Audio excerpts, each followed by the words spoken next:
Welcome to TV three news. ముందుగా headlines చూద్దాం. యువత సంకల్పమే వికసిత్ భారత్ కు పునాది అన్న ప్రధాని నరేంద్ర మోదీ. కష్టాలను అవకాశాలుగా మార్చుకోవాలని యువతకు ప్రధాని మోదీ పిలుపు. పట్టదలతో పనిచేసే యువతే దేశానికి బలమైన పునాది అనే వ్యాఖ్య.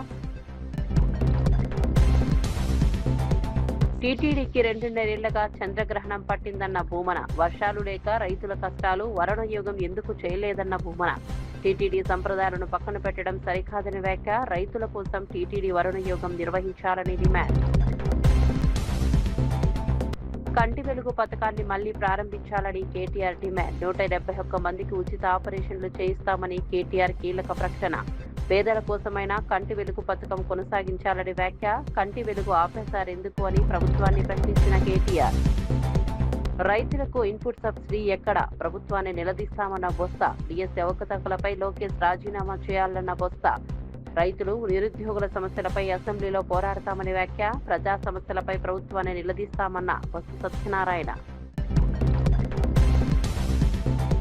మాషాల్లా ఎంటర్ప్రైజెస్ స్కామ్ పై సిట్ దర్యాప్తు జరుగుతుందన్న అనిత. బాధితులకు న్యాయం చేస్తామని, సిట్తో సమగ్ర విచారణ చేస్తామన్న అనిత.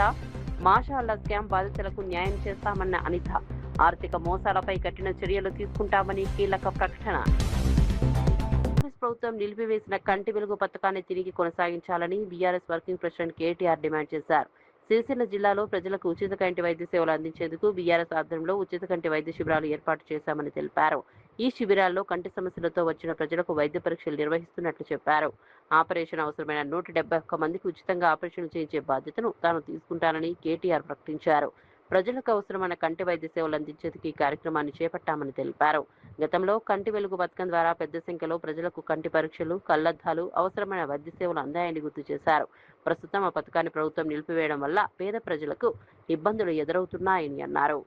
చాలు చేసినాం. మరి బ్రహ్మాండంగా 4 రోజులు ఇక్కడ వీర్నపల్లిలో, అక్కడ గర్జనపల్లిలో 2 దగ్గర క్యాంపులు పెట్టిండ్రు. 5,000 మందికి స్క్రీనింగ్ చేసిండ్రు, 5,000 మందికి పరీక్షలు చేసిండ్రు. అందులో ఇవాళ 1,350 మందికి, అలా కొంతమంది పిల్లలు కూడా ఉన్నారు. మరి పిల్లలకు కూడా ఏమన్నా ఎక్కువ చదువుతున్నాం, మరి ఎక్కువ ఫోన్ చూస్తున్నాం ఏందో కానీ మొత్తానికి వాళ్ళకు కూడా కంటికి గ్లాసులు అవసరం పడుతున్నాయి, అద్దాలు అవసరం పడుతున్నాయి. 250 మంది పిల్లలు ఉన్నారు. అదేవిధంగా ఒక 1,100 మంది పెద్ద మనుషులు ఉన్నారు. మొత్తం కలిపి 1,371 మందికి ఇవాళ అద్దాలు ఇవ్వబోతా ఉన్నాం. దాంతోపాటు ఒక 171 మందికి కంటిలో శుక్లాలు రావడం, ఇంకా ఇతరత్ర సమస్యలు రావడం వల్ల వాళ్లకు ఆపరేషన్ అవసరం పడుతుంది అన్నారు. ఆపరేషన్ కూడా మనం ఎక్కడికో పోయే అవసరం లేదు. మన సిరిసిల్లలోనే గతంలో మనమే ఆ రోజు 6 కోట్ల రూపాయలతోని ఎల్వి ప్రసాద్ కంటి దవాఖాన పెట్టించినాం. కాబట్టి ఈర్నపల్లికి వెళ్ళి బండి వస్తుంది, మిమ్మల్ని ఎక్కించకపోతుంది, సిరిసిల్లలో వైద్యం చేయించి ఆపరేషన్ చేయించి మళ్ళీ మీ ఇంటికాడ దిగబెట్టిపోయేటట్టు ఆ సౌలత్ కూడా ఏర్పాటు చేస్తా ఉన్నాం. కాబట్టి 171 మంది మీ కంటి ఆపరేషన్లు చేయించే బాధ్యత కూడా నాదే అని చెప్పి కూడా నేను తెలియజేస్తూ ఈ కార్యక్రమం వీర్నపల్లిలో మనం ప్రారంభించుకున్న తర్వాత దీన్ని ఆగన్న చెప్పినట్టు మొత్తం మన నియోజకవర్గంలోని మిగతా 4 మండలాలు, మున్సిపాలిటీలో కూడా ఈ కార్యక్రమం చేస్తాం. ఆ తర్వాత పక్కనే ఉన్న వేములవాడ నియోజకవర్గంలో కూడా కార్యక్రమం చేసుకొని మొత్తం రాజన్న సిరిసిల్ల జిల్లా మొత్తం బోయిన్పల్లి కావచ్చు, ఇల్లంతకుంట కావచ్చు, అక్కడ కూడా చేపిద్దాం. జిల్లా మొత్తం మంచిగా చేసుకుంటే అప్పుడన్నా ప్రభుత్వానికి సోయొచ్చి వాళ్ళు మొదలు పెడితే మంచిదే. వాళ్ళకి మొదలుపెట్టి మేం చేస్తాం, ఇక మీరు చేసేది ఏంటి అంటే పర్వాలేదు, ప్రభుత్వం ప్రజల ఖర్చుతో, ప్రజల సొమ్ముతో చేస్తా అంటే నాకేం అభ్యంతరం లేదు. కానీ ప్రభుత్వం చేసినా చేయకపోయినా మనం మాత్రం మన నియోజకవర్గంలో, మన జిల్లాలో ఈ కార్యక్రమాన్ని దిగ్విజయంగా చేసుకుందాం. తెలంగాణ ప్రభుత్వం ప్రజల సమస్యలను నేరుగా తెలుసుకుని పరిష్కరించేందుకు ఫేస్ టు ఫేస్ కార్యక్రమాన్ని ప్రారంభించినట్లు మంత్రి శ్రీధర్ బాబు తెలిపారు. ప్రజలు ప్రభుత్వానికి మధ్య దూరాన్ని తగ్గించి సమస్యలను నేరుగా అధికారుల దృష్టికి తీసుకెళ్లడమే ఈ కార్యక్రమం ప్రధాన లక్ష్యమని చెప్పారు. అర్జీదారుల ఫిర్యాదులను స్వీకరించి వీలైనంత త్వరగా పరిష్కారం చూపేలా కార్యక్రమాన్ని రూపొందిస్తున్నట్లు తెలిపారు. ప్రజలు తమ సమస్యలను అధికారుల దృష్టికి తీసుకెళ్లేందుకు అనేక సందర్భాల్లో కార్యాలయాల చుట్టూ తిరగాల్సి వస్తుందని, ఆ పరిస్థితిని తగ్గించేందుకు కొత్త విధానం ఉపయోగపడుతుందని అన్నారు. ప్రభుత్వ శాఖల పనితీరుపై ప్రజలకు నేరుగా స్పందించే అవకాశం కల్పిస్తామని చెప్పారు. ఫిర్యాదుల పరిష్కారంలో జాప్యం లేకుండా సంబంధిత శాఖలకు బాధ్యతలు అప్పగించనున్నట్లు తెలిపారు. ప్రజల నుంచి వచ్చిన ప్రతి దరఖాస్తును పరిశీలించి పరిష్కారం కోసం చర్యలు తీసుకునే విధానం ఉండాలని అధికారులకు సూచించారు. So that the problems are solved to the maximum whichever possible within the rule and the framework. That is what it is being done right now. And secondly, whatever, there is a policy in industry And in the industrial policy, the board will take conscious decision keeping in view how to engage industry partners and how to encourage industry partners. The board, which will be under Industrial Infrastructure Corporation, the board will be headed by the bureaucrat and other members, will take the decision as per the needs of the industry, and the uniform policy, the land rate will be declared. Nobody will be given less rate, nobody will be given more rate in the policy which has been designed by the board. In the process, the youngsters keep coming up. In order to encourage them, we give the land, and the industry partners will try to enhance their industry, try to create some business and move forward. Unnecessarily, only for political advantage, the TRS is trying to create a mess and trying to distract the investors to come to our Telangana and trying to put aspersions on few individuals. This is not called for. This is absolutely unfair. And we need the industries to come, because if the industry comes, our young people who are in need of employment will get some sort of a job placement in there. So I appeal to all these people who are making, what we say, the global propaganda. Try to stop it and be the partner for the change. తెలంగాణలోని 7 ప్రాజెక్టులపై గోదావరి నది యాజమాన్య board జీఆర్ఎంబీలో ప్రతిపాదించిన review అంశాన్ని వెంటనే తొలగించాలని మాజీ మంత్రి ఎమ్మెల్యే జగదీష్ రెడ్డి డిమాండ్ చేశారు. తెలంగాణ ప్రాజెక్టుల విషయంలో ఆంధ్రప్రదేశ్ ముఖ్యమంత్రి చంద్రబాబు నాయుడు కుట్ర చేస్తున్నారని ఆరోపించారు. తెలంగాణలో నిర్మించి పూర్తి చేసుకున్న 7 ప్రాజెక్టులపై రివ్యూ చేయాలని చంద్రబాబు లేఖ రాయడంతో ఆ అంశాన్ని జీఆర్ఎంబీ అజెండాలో పెట్టారని అన్నారు. ఈ అంశంపై సీఎం రేవంత్ రెడ్డి, ఇరిగేషన్ మంత్రి ఉత్తమ్ కుమార్ రెడ్డి, ఇతర మంత్రులు స్పందించడం లేదని విమర్శించారు. బీఆర్ఎస్ ప్రశ్నిస్తే తమపైన ఎదురుదాడి చేస్తున్నారని ఆరోపించారు. కేటీఆర్ హెచ్చరికల తర్వాత ప్రాజెక్టుల రివ్యూ ఉపసంహరించుకోవాలని ఇరిగేషన్ ఈఎన్సీ ద్వారా లేఖ పెట్టించారని జగదీష్ రెడ్డి తెలిపారు. అయితే బీజేపీ ఎంపీలు జీఆర్ఎంబీ అజెండాలో ఈ అంశమే లేదని చెబుతున్నారని, మరి ఈఎన్సీ లేఖ ఎందుకు పెట్టారని ప్రశ్నించారు. 7 ప్రాజెక్టులపై రివ్యూ అంశాన్ని పూర్తిగా తొలగించాలని డిమాండ్ చేశారు. ఎవరికి సోయలేదు, ముఖ్యమంత్రి ఇరిగేషన్ మంత్రులకు ఆ తీరిక లేదు, ఆ సోయి లేదు, ఆ జిల్లాల మంత్రులకు సోయి లేదు. మేము మాట్లాడితే ఎదురుదాడి చేసిండ్రు. బీజేపీలో ఉన్న కొంతమంది ఎంపీలను కొనుక్కొని వాళ్ళతో పెట్టించారు.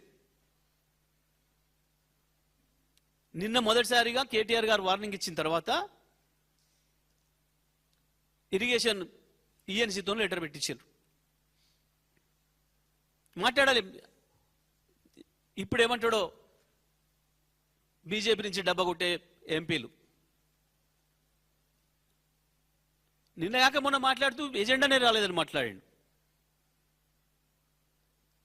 ఎజెండాలోనే లేనప్పుడు నిన్న ఎట్లా పెట్టిండు? తెలంగాణ ఈఎన్సీ లెటర్ ఎట్లా పెట్టిండు? అది ఎజెండా నుంచి ఉపసంహరించండి అని మొదటి రోజే ప్రభుత్వం తీవ్రమైన అభ్యంతరం చెప్పాలి. మేము ఇవాళ మళ్ళీ హెచ్చరిస్తా ఉన్నాం బీఆర్ఎస్ తరఫున, ఎట్టి పరిస్థితులలో జీఆర్ఎంబీ ఎజెండా నుండి కనుక తెలంగాణలోని ఆ 7 ప్రాజెక్టులను తీసేయకపోతే బహిష్కరించాలి మీరు. లేదు తప్పకుండా కేటీఆర్ గారు చెప్పిన పద్ధతుల్లో తెలంగాణ సైన్యం బ్రహ్మాండంగా మీ మీటింగ్ హాజరవుతుంది, సంగతి ఏందో తెలుస్తుంది. ఎట్టి పరిస్థితులలో కూడా ఎజెండా నుంచి తీసేయిస్తారా, లేదు మీరు బహిష్కరిస్తారా నిరసనగా, లేదా తెలంగాణ వాదుల్ని బీఆర్ఎస్ సైనికుల్ని రమ్మంటారా? తేల్చుకోవాల్సింది వాళ్ళ ప్రభుత్వమే. ఇక వార్త వివరాల్లోకి వెళ్తే, పార్లమెంటు సమావేశాలు ప్రారంభమైనప్పటి నుంచి తాను క్రమం తప్పకుండా సభకు హాజరవుతున్నానని కేంద్ర హోంమంత్రి అమిత్ షా స్పష్టం చేశారు. తాను సభకు రావడం లేదంటూ విపక్షాలు చేస్తున్న ఆరోపణలను ఆయన ఖండించారు. లాపతా పారిపోయారు వంటి పదాలను ఉపయోగించడం సరికాదని అన్నారు. పార్లమెంట్లో ఏ ప్రశ్నకైనా సమాధానమిచ్చేందుకు తాను సిద్ధంగా ఉన్నానని చెప్పారు. నీట్ విద్యార్థుల ఆందోళనపై పూర్తిస్థాయి చర్చకు ప్రభుత్వం సిద్ధంగా ఉందని తెలిపారు. చర్చకు సమయం కేటాయించాలని విపక్షాలే కోరాయని, అందుకు ప్రభుత్వం అంగీకరించిందని చెప్పారు. మధ్యాహ్నం 3 నుంచి రేపు మధ్యాహ్నం 3 గంటల వరకు చర్చకు సిద్ధంగా ఉన్నామని వెల్లడించారు. సభలో ప్రతి అంశంపై మాట్లాడే అన్ని ప్రశ్నలకు సమాధానాలు ఇస్తానని అన్నారు. ప్రభుత్వానికి దాచాల్సిందేమీ లేదని, ఏ అంశంనైనా చర్చించేందుకు సిద్ధంగా ఉన్నామని స్పష్టం చేశారు. जो नीट आंदोलन के छात्र प्रदर्शन पर सभी प्रकार की चर्चा करने के लिए सरकार तैयार है और चर्चा के लिए समय सुनिश्चित किया जाए और विपक्ष तैयार हो जाए। पहले तो ये यही मांग कर रहे थे, हमने हाँ बोल दिया। मेरी ओर से भी मैंने कह दिया है कि मैं किसी भी सवाल का जवाब देने के लिए संसद में तैयार हूं, मगर वो चर्चा ही नहीं होने देना चाहते। अब जनता तय करे कौन भाग रहा है। आज भी मैं कहता हूं, आज 3 बजे तक स्पीकर साहब को वो पत्र दे दे। 3 बजे से लेकर कल 3 बजे तक सभी प्रकार की चर्चा के लिए हम तैयार हैं। मैं सदन में ही बैठूंगा, सबको सुनूंगा और सब चीजों का जवाब दूंगा। सरकार के पास छुपाने के लिए कुछ नहीं है। वो भी चर्चा करूंगा कि आपने क्यों चर्चा नहीं चाहिए। भारतीय जनता पार्टी की मोदी जी के नेतृत्व में सरकार, एनडीए की मोदी जी के नेतृत्व में सरकार हर चीज पर चर्चा के लिए तैयार है। संसद वो चलने दे बस। आज मैं चैनलों के माध्यम से विपक्ष को कहना चाहता हूं कि आप एक पत्र 2 बजे तक लिखकर दे दीजिए स्पीकर साहब को। 3 बजे से चर्चा चालू कर देंगे और कल 3 बजे मैं जवाब दे दूंगा सारी चीजों का। संसद में चर्चा करने के नियम बने हैं, तरीके बने हैं। अब मुझे कोई कहता है कि आप एक स्टेटमेंट दे दो, इतने गंभीर मसले पर इस तरह से चर्चा नहीं हो सकती है। शायद आपके पद्धति में होगा, मगर संसदीय पद्धति ये नहीं है। संसद में एट लेंथ चर्चा होती है। आज 3 बजे से देर रात तक जब तक वो बैठे और कल दोपहर 3 बजे तक हम तो क्वेश्चन आवर भी सस्पेंड करने के लिए तैयार है, अगर स्पीकर साहब अनुमति देते हैं तो। कल 3 बजे तक मैं चर्चा के लिए तैयार हूं। मैं खुद बैठूंगा, हर चीज लिखूंगा और हर चीज का जवाब दूंगा, जिससे देश की जनता के सामने सारी चीजें स्पष्ट हो जाए, दूध का दूध और पानी का पानी हो जाए। अब विपक्ष ने तय करना है कि उनको चर्चा करनी है या हंगामा करना है। టీటీడీకి గత 2.5 చంద్రగ్రహణం పట్టిందని టీటీడీ మాజీ చైర్మన్ భూమన కరుణాకర్ రెడ్డి విమర్శించారు. వైఎస్ఆర్సీపీ అధికారంలో ఉన్న సమయంలో దేశం, రాష్ట్రం ప్రజల శ్రేయస్సు కోసం తిరుమల తిరుపతి దేవస్థానంలో అనేక వైదిక కార్యక్రమాలు, యాగాలు నిర్వహించామని తెలిపారు. ప్రస్తుతం రాష్ట్రంలో వర్షాభావ పరిస్థితులు నెలకొన్నప్పటికీ టీటీడీ కనీసం వరుణ యాగం కూడా నిర్వహించకపోవడం బాధాకరమని అన్నారు. వర్షాలు సమృద్ధిగా కురిసి రైతులు సుభిక్షంగా ఉండాలని కోరుతూ గతంలో టీటీడీ ఆధ్వర్యంలో పలు ఆధ్యాత్మిక కార్యక్రమాలు నిర్వహించామని గుర్తు చేశారు. ప్రజల సంక్షేమం కోసం ధార్మిక కార్యక్రమాలు నిర్వహించడం సంప్రదాయంగా వస్తోందని తెలిపారు. ప్రస్తుత పరిస్థితుల్లో వర్షాలు లేక రైతులు ఇబ్బందులు పడుతున్నారని అన్నారు. ఇలాంటి సమయంలో టీటీడీ కూడా ప్రజల ఆకాంక్షలకు అనుగుణంగా కార్యక్రమాలు చేపట్టాల్సిన అవసరం ఉందని అభిప్రాయపడ్డారు. జిల్లాల అన్నటువంటి ఆలోచనతోటి టీటీడీ చేసేటువంటి కార్యక్రమాలు ఈ 2.5 సంవత్సరాలలో ఒక్కటి కూడా జరగకపోవటం ఆశ్చర్యం వేస్తుంది. టీటీడీ ప్రభువులు పైనున్నటువంటి వాళ్ళ ఆశీర్వాద బలంతో మమ్మల్ని ఎవరు కూడా ఏమీ చెయ్యలేరు అన్నటువంటి రీతిలో ఎవరిని ఖాతరు చేయకుండా పెద్దలకు ఊడిగం చేసేటువంటి కార్యక్రమాలలో తలమునకలై వాళ్ళు చేయాల్సినటువంటి వైదిక విస్తృతిని కాపాడటంలో పూర్తిగా విఫలమైపోయారు. ఈ రోజున ఎక్కడ చూసినా కరువు విలయతాండవం చేస్తోంది. చాలా చిన్న ప్రాజెక్టులన్నీ కూడా పూర్తిగా ఎండిపోయాయి.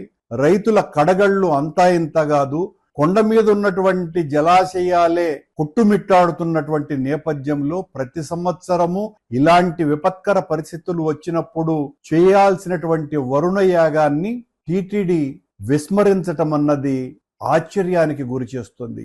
ఎంతగా వీళ్ళు వేద సంస్కృతిని భ్రష్టు పట్టించేటువంటి కార్యక్రమాలు చేస్తున్నారు అన్నదాన్ని దీన్ని బట్టి చూస్తే చాలా స్పష్టంగా అర్థమవుతున్నది. ధార్మిక కార్యక్రమాలను వదిలేసి టీటీడీ దహనవ కార్యక్రమాలలో తలమునకలైపోతోంది.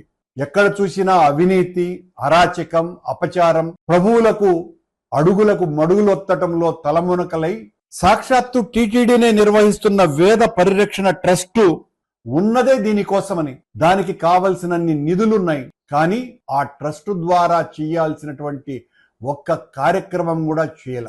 మేము అధికారంలో ఉన్నప్పుడు ప్రతి సంవత్సరము కూడా దేశ సుభిక్షత కోసమని కర్తువులు, యజ్ఞయాగాదులు, చతుర్వేద హవనాలు ఇలాంటివి ఎన్నో చేసినటువంటి చరిత్ర మాకున్నది.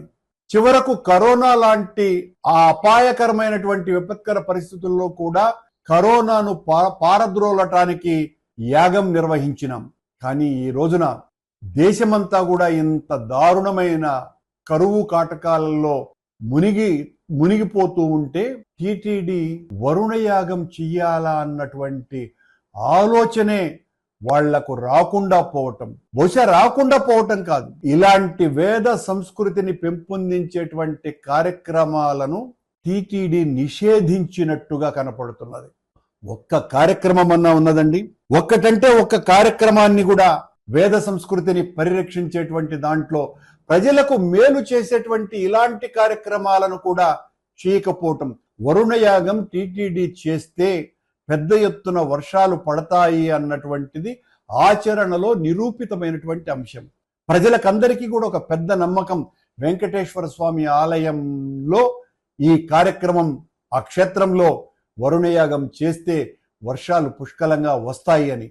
చిన్న చిన్న దేవాలయాల పాలక మండళ్లే ఈ కార్యక్రమాన్ని భుజానెత్తుకొని వాళ్ళు చేస్తుంటే మొత్తం ప్రపంచానికంతా కూడా ఆధ్యాత్మిక దిక్సూచిగా ఉన్నటువంటి వెంకటేశ్వర స్వామి ఆలయం నుంచి ఇంతవరకు వరుణయాగం చేయటం లేదు అనంటే ఉద్దేశపూర్వకంగానే వీళ్లకు ఆ ఆలోచనే రాకుండా ఈ ప్రభువుల కాళ్ళు ఒత్తటానికి వీళ్ళ మొత్తం అధికార పనులన్నిటినీ కూడా మరిచిపోయి ఆ కార్యక్రమాలలోనే తలమునకలై ఉన్నారు అన్నటువంటిది చాలా స్పష్టంగా అర్థమవుతోంది. చివరకు వీళ్ళు కుచేలునికి కూడా పాఠాలు నేర్పించే స్థితికి వెళ్ళారు. కుచేలునికి పాఠాలు నేర్పించటం ఏంటండి? ఇంత దారుణంగా టీటీడీ వరుణయాగాన్ని విస్మరించటం అన్నది చాలా తప్పు. దీన్ని తీవ్రంగా ఖండిస్తున్నాం. ఇకనైనా వెంటనే మేల్కొని టీటీడీ వచ్చేటువంటి విఐపీలకు ఊడిగం చేసేటువంటి కార్యక్రమాలు కాకుండా టీటీడీ లాంటి ధార్మిక సంస్థ చేయాల్సినటువంటి వేద పరిరక్షణ, ప్రజల సంక్షేమం, వాళ్ళ బాగోగులు, ప్రజలకు జీవనాధారమైనటువంటి నీటి కోసమని వరుణయాగాలు చేయాల్సినటువంటి ఆవశ్యకత గుర్తించి గతంలో టీటీడీ ఎంతో ఘనంగా చేసినటువంటి ఈ కార్యక్రమాన్ని వెనువెంటనే ఇదేదో నేను విమర్శ చేస్తున్నాను కాబట్టి అనుకోకుండా ఇప్పటికైనా బుద్ధి తెచ్చుకొని వెంటనే వరుణయాగం చేయవలసిందిగా అనూచానంగా 100 ఏళ్లుగా సాంప్రదాయంగా వస్తున్నటువంటి యాగాలను పరిరక్షించాల్సినటువంటి దేశ అభివృద్ధికి యువతలో పట్టుదల, అంకితభావం, సవాళ్లను ఎదుర్కొనే ధైర్యం అవసరమని ప్రధానమంత్రి నరేంద్ర మోదీ అన్నారు. న్యూఢిల్లీలో మాజీ రాష్ట్రపతి రామ్నాథ్ కోవింద్ ఆత్మకథ triumph of the Indian republic, my life my struggles పుస్తకావిష్కరణ కార్యక్రమంలో ప్రధాని పాల్గొన్నారు. ఈ సందర్భంగా యువతకు కీలక సందేశం ఇచ్చారు. లక్ష్యాలను సాధించేందుకు యువత కష్టాలను అధిగమిస్తూ ముందుకు సాగాలని సూచించారు. పట్టుదలతో పనిచేసే యువతే ఆత్మనిర్భర్ భారత్, వికసిత్ భారత్ కు బలమైన పునాదిగా నిలుస్తారని చెప్పారు. రామ్నాథ్ కోవింద్ సాధారణ రైతు కుటుంబం నుంచి దేశ అత్యున్నత రాజ్యాంగ పదవికి ఎదిగిన ప్రయాణాన్ని ప్రధాని ప్రశంసించారు. ఆయన జీవితం నేటి యువతకు ఎంతో విలువైన పాఠమని పేర్కొన్నారు. రాష్ట్రపతి కాకముందే తన స్వగ్రామ అభివృద్ధికి కోవింద్ చేసిన కృషిని ప్రధాని మోదీ గుర్తు చేశారు. వంచిత్ तबके से आए तमाम लोग अपने जीवन की परछाई देख सकते हैं.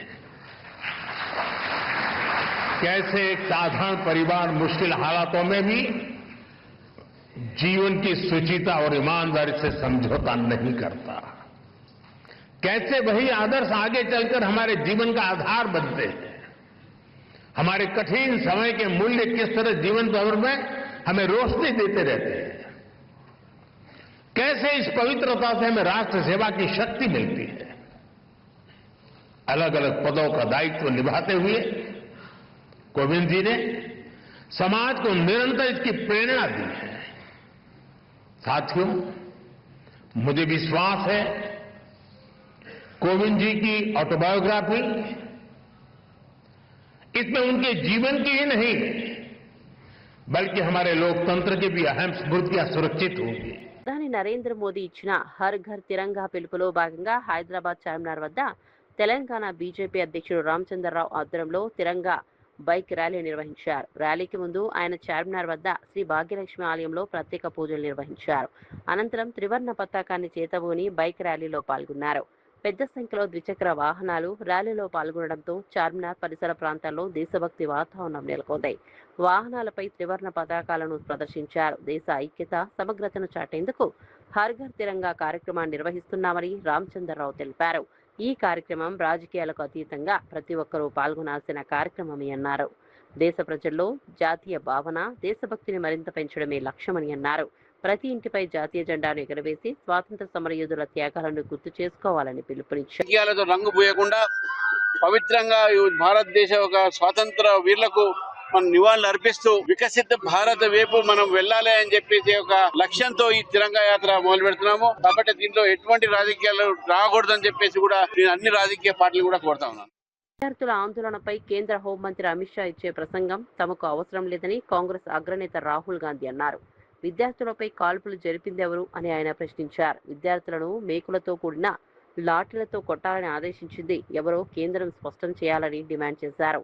మన పిల్లలపై కాల్పులకు అమిత్ షా ఆదేశాలు ఇచ్చారా అని ప్రశ్నించారు. కాల్పులకు హోంమంత్రి ఆదేశాలు ఇచ్చి ఉంటే ఆయన వెంటనే రాజీనామా చేయాలని రాహుల్ గాంధీ డిమాండ్ చేశారు. ఆదేశాలు ఇవ్వకపోతే పోలీసుల చర్యలకు బాధ్యత వహించడంలో హోంమంత్రి విఫలమైనట్టేనని వ్యాఖ్యానించారు. గత 20 రోజులుగా అమిత్ షా కనిపించడం లేదని రాహుల్ ఆరోపించారు. దేశ హోంమంత్రికి ధైర్యం లేకపోవడం వల్లే పార్లమెంటుకు రావడం లేదని విమర్శించారు. విద్యార్థులపై జరిగిన పోలీసు చర్యలపై ప్రభుత్వం స్పష్టమైన సమాధానం ఇవ్వాలని డిమాండ్ చేశారు. విద్యార్థుల సమస్యలను పరిష్కరించాల్సిన బాధ్యత కేంద్ర ప్రభుత్వంపై ఉందన్నారు. Who gave the order to shoot those students? Who blinded one of the students? Who shot one of the students in the ear? Who gave the order to beat the students with lathis, with nails? Who gave that order? That order was implemented by the Home Ministry. Delhi Police and RAC are both Home Ministry systems.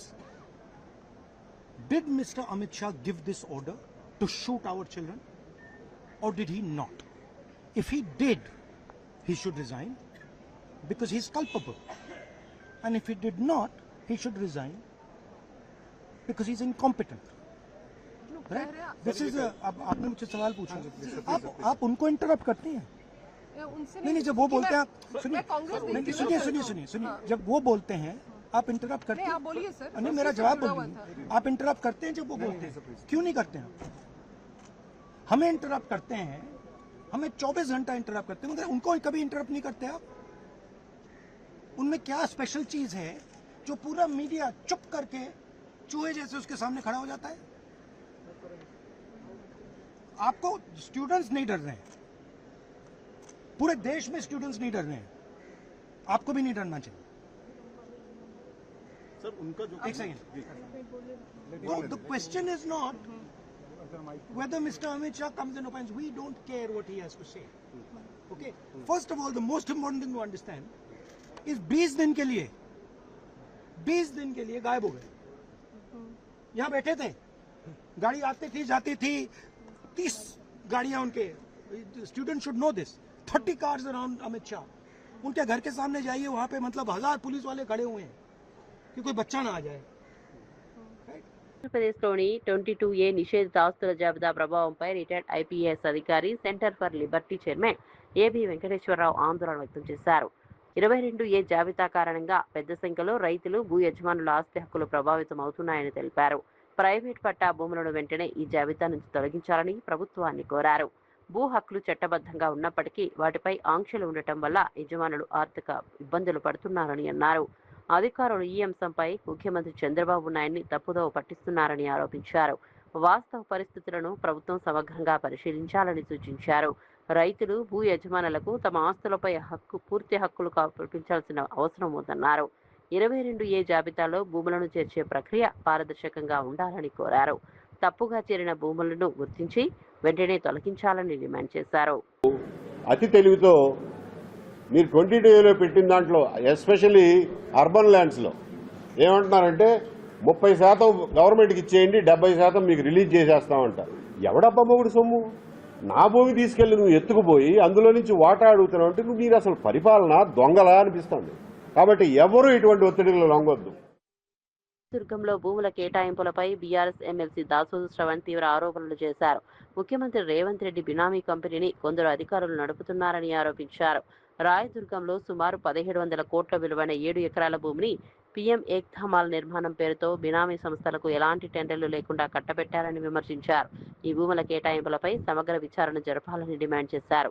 భూముల విలువ, కేటాయింపు ప్రక్రియ, సంబంధిత సంస్థల వివరాలను ప్రభుత్వం ప్రజలకు వెల్లడించాలని కోరారు. ఈ వ్యవహారంపై గవర్నర్, సిబిఐను ఆశ్రయిస్తారని తెలిపారు. దొంగ అగ్రిమెంట్లు, టెండర్ల పేరుతో వేల కోట్ల రూపాయల ప్రజా ఆస్తులను దోచుకునే ప్రయత్నాలు జరుగుతున్నాయని ఆరోపించారు. అధికారుల పాత్రపై కూడా విచారణ జరపాలని డిమాండ్ చేశారు. దొంగ అగ్రిమెంట్లు, దొంగ టెండర్లు చేసి వేల కోట్ల రూపాయలు గాద కింద పందికొక్కులు లెక్క దోచుక తింటామంటే కర్రు గాల్చి అధికారులకు కూడా వాత పెడతాం, ఎవరిని వదిలిపెట్టాం. మేము సిఏజీ దగ్గరికి పోతాం, సిబిఐ దగ్గరికి పోతాం, కేంద్ర ప్రభుత్వం దగ్గర పోతాం. గమ్మత్ ఏందా అంటే it's government of India sanction project. 200 crore loan was given by the government of India. BJP వాళ్ళకి కళ్ళే కనబడవు. రేవంత్ రెడ్డి ఎన్ని కుట్రలు చేసినా, ఎన్ని కుతంత్రాలు చేసినా, ఎన్ని బూతుపుడులు చేసినా బీజేపీ వాళ్ళకి కనబడతలేదు. ఆఖరికి నరేంద్ర మోడీ పేరు మీద నిర్మించబడుతున్న ప్రాజెక్టులో కూడా అవినీతి జరిగితే గుడ్డి గుర్రం పళ్ళు తవ్వినట్టు బండి సంజయ్ లాంటి వాళ్ళు వ్యవహరిస్తా ఉన్నారు. ఎందుకో రేవంత్ రెడ్డి బీజేపీ, తెలంగాణ బీజేపీ కుమ్మక్క అయిపోయి వాళ్ళ చిల్లర దోపిడీకి పాల్పడతా ఉంది. వీళ్ళ అవినీతి, అక్రమ బాగోతాలు, ఆనకొండ లెక్క అనుముల కుటుంబం చేస్తున్న దోపిడీ, మరీ ముఖ్యంగా ఈ రాయదుర్గంలో జరుగుతున్నటువంటి ఈ భూ దోపిడిని, ఈ రియల్ ఎస్టేట్ దందాను తప్పనిసరిగా మేము సహేతుకంగా గవర్నర్ దగ్గరికి వెళ్తాం, సిఏజీ దగ్గరికి వెళ్తాం, సిబిఐ దగ్గరికి వెళ్తాం. ప్రజల సొమ్ము, ప్రజల ఆస్తి దీన్ని దోచుక తింటున్న వాళ్ళందరిపైన కూడా తప్పనిసరిగా ప్రజాస్వామ్యబద్ధంగా, రాజ్యాంగబద్ధంగా, న్యాయబద్ధంగా మా పోరాటం ముందుకుంటది. కార్యక్రమంలో భాగంగా మేడ్చల్ జిల్లా మేడపల్లిలోని ఉప్పల్కోట్ కాంప్లెక్స్ వద్ద ప్రత్యేక కార్యక్రమం నిర్వహించారు. కేంద్ర ప్రభుత్వ అడిషనల్ స్టాండింగ్ కౌన్సిల్ సభ్యుడు నరేష్ కుమార్ నార్సింగోజు ఆధ్వర్యంలో ఈ కార్యక్రమం జరిగింది. కార్యక్రమంలో భాగంగా ఉప్పల్కోట్ నుంచి హనుమాన్ దేవాలయం వరకు భారీ ర్యాలీ నిర్వహించారు. ర్యాలీలో పాల్గొన్న వారు జాతీయ జెండాలను ప్రదర్శిస్తూ దేశభక్తి నినాదాలు చేశారు. భారతదేశ 80వ స్వాతంత్ర దినోత్సవాన్ని పురస్కరించుకుని ప్రధాని నరేంద్ర మోదీ ఇచ్చిన హర్ ఘర్ తిరంగా పిలుపు మేరకు ఈ కార్యక్రమం నిర్వహించినట్లు నరేష్ కుమార్ తెలిపారు. ప్రతి ఇంటిపై జాతీయ జెండాను ఎగురవేయాలని ప్రజలకు పిలుపునిచ్చారు. దేశ స్వాతంత్ర్యం కోసం పోరాడిన మహానీయుల త్యాగాలను ప్రతి ఒక్కరూ గుర్తు చేసుకోవాలని కోరారు. ప్రతి ఒక్క దేశం మొత్తము హర్ ఘర్ తిరంగా, ఘర్ ఘర్ తిరంగా కార్యక్రమంలో భాగంగా ఈ రోజు మేడిపల్లిలోని ఉప్పల్ కోర్ట్ కాంప్లెక్స్ యందు న్యాయవాదులంతా పాల్గొని ఈ యొక్క దేశభక్తిని చాటడం జరిగింది. అదేవిధంగా మన యొక్క భారత ప్రజలకు, భారత పౌరులకు, ప్రతి ఒక్క భారతీయునికి మా యొక్క న్యాయవాదుల తరపున ఒకటే విజ్ఞప్తి చేస్తున్నాము. ఆగస్టు 15వ తారీఖు వరకు మన యొక్క ప్రతి ఒక్క ఇంటి మీద ప్రతి ఒక్క భారతీయుడు, ప్రతి ఒక్క పౌరుడు తమ యొక్క జాతీయ జెండాని సగౌరవంగా ఎగిరవేసి ఈ యొక్క హర్ ఘర్ తిరంగా కార్యక్రమంలో ప్రతి ఒక్కరు పాలు పంచుకొని దేశభక్తిని చాటాలని చెప్పి ప్రతి ఒక్క ఈ యొక్క మహోన్నతమైన కార్యక్రమంలో ప్రతి ఒక్కరు భాగస్వాములు కావాలని చెప్పి న్యాయవాదుల తరపున పిలుపునిస్తూ భారత్ మాతాకి మాతరం మాతరం వందే మాతరం వందే మాతరం వందే మాతరం హర్ ఘర్ తిరంగా హర్ ఘర్ తిరంగా హర్ ఘర్ తిరంగా హర్ ఘర్ తిరంగా హర్ ఘర్ తిరంగా భారత్ మాతాకి మాతరం మాతరం వందే మాతరం మాతరం మాతరం వందే మాతరం భారత్ మాతాకి యువత సంకల్పమే వికసిత్ భారత్ కు పునాది అన్న ప్రధాని నరేంద్ర మోదీ. కష్టాలను అవకాశాలుగా మార్చుకోవాలని యువతకు ప్రధాని మోదీ పిలుపు. పట్టుదలతో పనిచేసే యువతే దేశానికి బలమైన పునాది అనే వ్యాఖ్య. టీటీడీకి 2.5 చంద్రగ్రహణం పట్టిందన్న భూమన. వర్షాలు లేక రైతుల కష్టాలు, వరుణయోగం ఎందుకు చేయలేదన్న భూమన.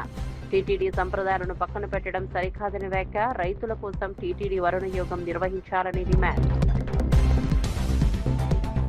కంటి వెలుగు పథకాన్ని మళ్లీ ప్రారంభించాలని కేటీఆర్ డిమాండ్. 171 మందికి ఉచిత ఆపరేషన్లు చేయిస్తామని కేటీఆర్ కీలక ప్రకటన.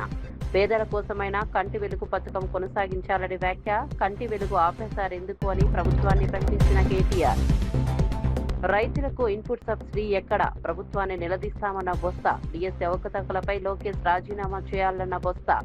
రైతులు, నిరుద్యోగుల సమస్యలపై అసెంబ్లీలో పోరాడతామని వ్యాఖ్య. ప్రజా సమస్యలపై ప్రభుత్వాన్ని నిలదీస్తామన్న బొత్స సత్యనారాయణ. మాషాల్లా ఎంటర్ప్రైజెస్ స్కామ్పై సిట్ దర్యాప్తు జరుగుతుందన్న అనిత. బాధితులకు న్యాయం చేస్తామని, సిట్తో సమగ్ర విచారణ చేస్తామన్న అనిత. మాషాల్లా స్కామ్ బాధితులకు న్యాయం చేస్తామన్న అనిత. ఆర్థిక మోసాలపై కఠిన చర్యలు తీసుకుంటామని కీలక ప్రకటన.